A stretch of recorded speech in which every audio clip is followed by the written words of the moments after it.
सुस्वागतम. दिवाळीच्या सर्वांना हार्दिक हार्दिक शुभेच्छा. लग्नाची बेडी मालिकेच्या आजच्या भागामध्ये आपण पाहणार आहोत की आता राणी ही काकूला म्हणते की काकू, माझा राघववरती पूर्ण विश्वास आहे आणि त्याहीपेक्षा सिंधूवर. ते ऐकून काकू म्हणते की काय बोलतेस राणी तू, मला ऐकू नाही आलं व्यवस्थित. राणी म्हणते की काकू, मी सर्व विचार करूनच बोलते आणि तुम्ही आता जो सिंधूचा अपमान करून सिंधूचे मन दुखावले ना, तेव्हा सिंधूचा आता स्वाभिमान दुखावलाय. तेव्हा सिंधू आता कधीही येणार नाही. पण तेवढ्यात राघव हा सिंधूला घेऊन तिथे येतो आणि काकू आणि राणीच्या समोरून सिंधू ही आतमध्ये जाते. तेव्हा ते बघून काकू ही आता राणीकडे बघू लागते. काकू म्हणते की बघितलं का राणी, तू किती जरी सांगितलं तरी सिंधू परत येणार नाही असं म्हणाली होतीस ना, पण राघवच्या एकाच सांगण्यावरून सिंधू परत घरी आली.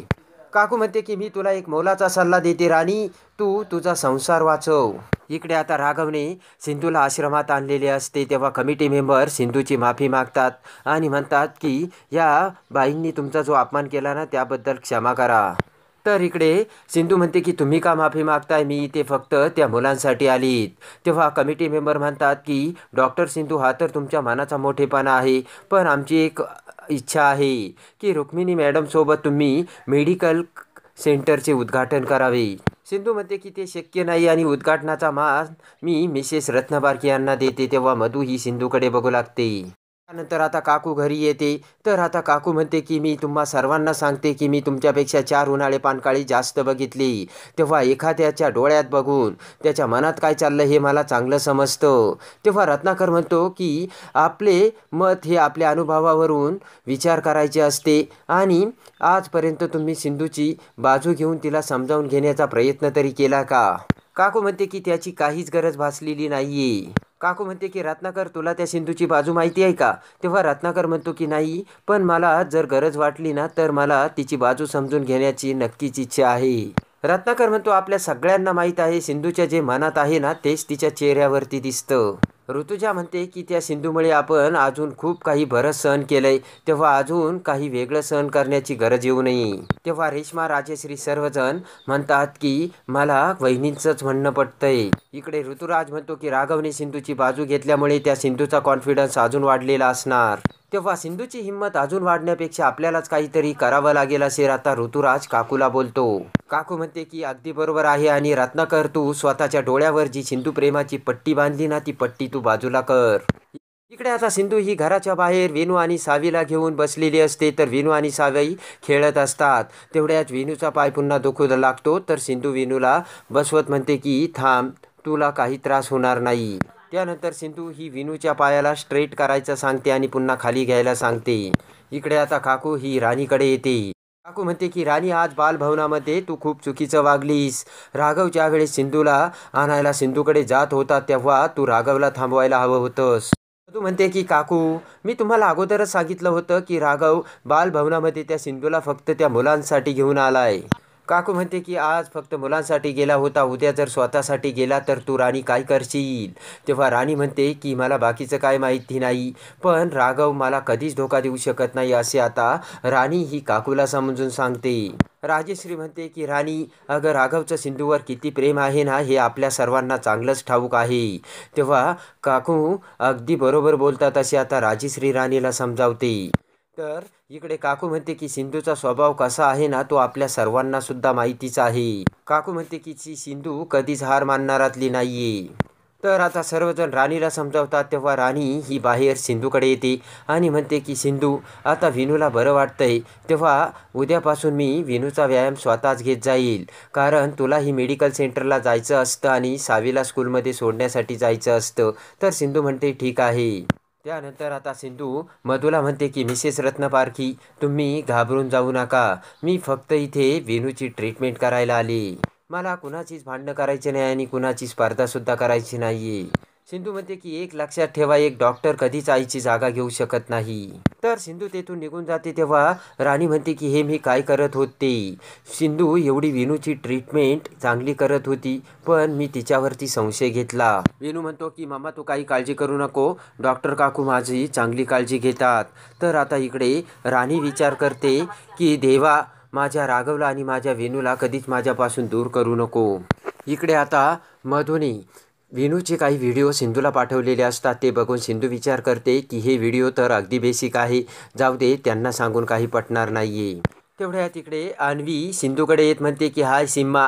तर हसतच सिंधू म्हणते की हे काय नवीन. तर अन्वी म्हणते की माझी लाडकी सिंधू मामी म्हणजे सिम्मा. तेवढ्यात एक फाईल अन्वी ही सिंधूला दाखवते. तर सिंधू म्हणते की हे काय, तू तयारीसुद्धा सुरू केली का मिस इंडिया बनण्याची. तर अन्वी म्हणते की तुला अजूनसुद्धा माहीत आहे का सिंधू मामी. अन्वी म्हणते की मी माझ्या आईबाबांना खूप मिस करते. या घरात मी काय करते आणि मी काय शिक्षण घेते याचा कोणी विचारच करत नाही, सगळेजण मला बोलतात. अन्वी म्हणते की या घरातील कोणत्याच माणसाचं माझ्यावर प्रेम नाही आहे. तेव्हा सिंधू म्हणते की असं नाही आहे अन्वी, फक्त या घरातील माणसांची प्रेम व्यक्त करायची वेगळी पद्धत आहे. अन्वी म्हणते की बघ ना सिंधू मामी, राघवसुद्धा किती बदलला आहे आणि स्वतःला ती मधुर आणि क्वीन समजते. तेव्हा सिंधू म्हणते असं नाही बोलायचं अन्वी, ती तुझी मामी आहे ना. सिंधू म्हणते की तसं नाही आहे अन्वी, जोपर्यंत आपल्याला सुरुवातीला पाणी गरम लागतं पण त्यानंतर शरीराला त्याच्या टेम्परेचरची हळूहळू सवय होते आणि तेच गरम पाणी मग आपल्याला आवडायला लागतं. माणसांचं सुद्धा तसंच आहे, जोपर्यंत माणसाला सवय नसते ना तोपर्यंत अवघड जाते, एकदा का सवय झाली मग ती माणसेसुद्धा आपलीच होतात. इकडे आता सिंधू अन्वीला म्हणते की अन्वी, तुझ्या मनानुसार तुला ज्या क्षेत्रात तुला करिअर करावंसं वाटलं ना त्या क्षेत्रात तू करिअर कर, बाकी कुणाचं काही ऐकू नकोस आणि तुला जर जे काही लागलं ना तर मी आहेच. तेवढ्यात राघव तिथे येत सिंधूचे ते बोलणे ऐकतो आणि लगेचच म्हणतो की डॉक्टर सिंधू. त्यानंतर राघव हा सिंधूकडे येत म्हणतो की अन्वी या घरातील नात आहे आणि माझी भाची आहे, तेव्हा तुमचा अन्वीशी काहीही संबंध नाही आहे. राघव म्हणतो की तिच्या डोक्यात काही भलते सलते भरू नका, कारण राखीताईने तिची जबाबदारी आमच्यावर सोपवली. राघव म्हणतो की अन्वी तू इथे काय करतेस, आत्ताच्या आता तुझ्या रूममध्ये जा. तर अन्वी निघून जाताच राघव म्हणतो की डॉक्टर, तुम्ही फक्त विनूच्या ट्रीटमेंटसाठी इथे आला, तेव्हा या घरातील व्यक्तींशी तुमचा काहीच संबंध नाही आहे आणि बाहेरच्या कुठल्याही व्यक्तीने माझ्या फॅमिली मॅटरमध्ये इंटरफेअर केल्याचे मला अजिबात चालणार नसल्याचे राघव सिंधूला बोलतो. सिंधू म्हणते की मी तुमच्या कोणत्याच फॅमिली मॅटरमध्ये कन्व्हिन्स करत नाही आहे, इथे अन्वी फक्त माझ्यासोबत गप्पा मारायला आली होती. सिंधू म्हणते की ती फक्त माझ्याशी बोलायला आली होती. तर राघव म्हणतो की तुम्ही तिला तुमची सवय लावून देऊ नका. राघव म्हणतो की मला परत परत सांगायला आवडत नाही, म्हणून तुम्ही तुमची लिमिट्स क्रॉस करू नका.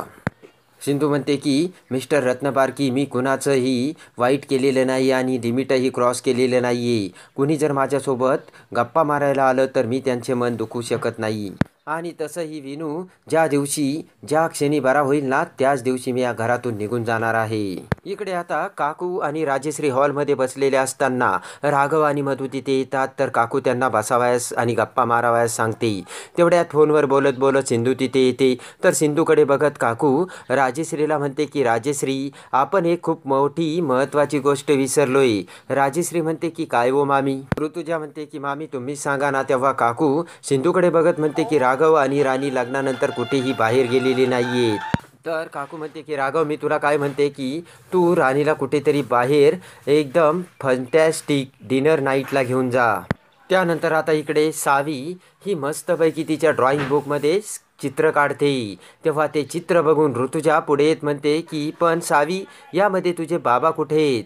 तर सावी म्हणते की बाबा कुठे ते मला माहीत नाही, पण माझे बाबा नक्की येणार असे मी झाडावर सुद्धा लिहिलंय.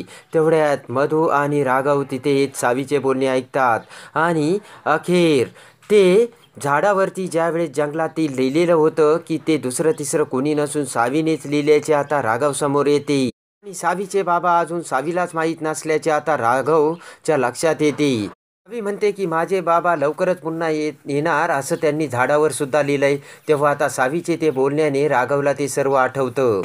त्यानंतर राघव हा मधूला म्हणतो की आपण नंतर बाहेर जाऊ, आत्ता मला सावीला तिच्या प्रोजेक्टमध्ये मदत करायची. आणि लगेचच राघव हा सावीला घेऊन बसतो आणि ते ड्रॉइंग काढू लागतो. तर आता सावीचे भयानक सत्य हे राघव समोर आलेले असते. लगेचच मधूसोबतची डिनर डेट आता राघवने कॅन्सल केलेली असते.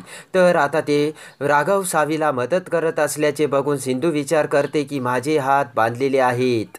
सिंधू म्हणते की पण सावी, तुझे बाबा आणि तुझे सगळे हे आता तुझ्या समोर आहेत, तर आता इकडे एकमेकांना टाळ्या देत राघव हा सावीला तिचा प्रोजेक्ट कंप्लीट करण्यासाठी मदत करत असतो.